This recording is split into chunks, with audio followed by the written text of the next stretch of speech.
August અને September મહિનામાં વરસેલા મૂશળધાર વરસાદથી 5 જિલ્લામાં ખેતીના પાકને મોટા પ્રમાણમાં નુકસાન થયું છે.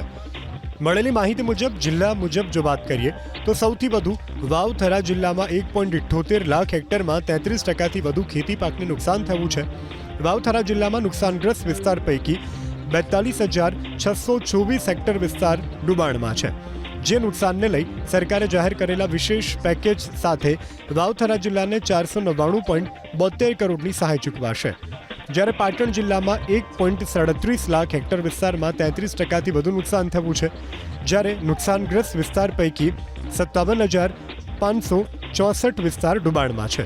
જે નુકસાનને લઈ સરકારે જાહેર કરેલા વિશેષ પેકેજ સાથે 284.44 કરોડની સહાય ચૂકવાશે.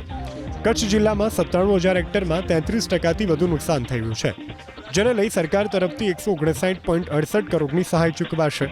તો જૂનાગઢ જિલ્લામાં 247 હેક્ટરમાં અને પંચમહાલ જિલ્લામાં 428 હેક્ટરમાં 33%થી વધુ નુકસાન થયું છે.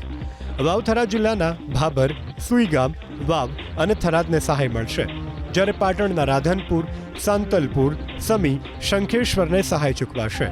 કચ્છ જિલ્લાના ભચાઉ, રાપર, અંજાર તાલુકાને તો જૂનાગઢના માંગરોળ, કેશોદ, માણાવદર, વંથલી, મેંદરડા અને માળિયાહાટીના તાલુકાને સહાય ચૂકવાશે. જ્યારે પંચમહાલ જિલ્લાના શહેરા તાલુકાને સહાય ચૂકવાશે.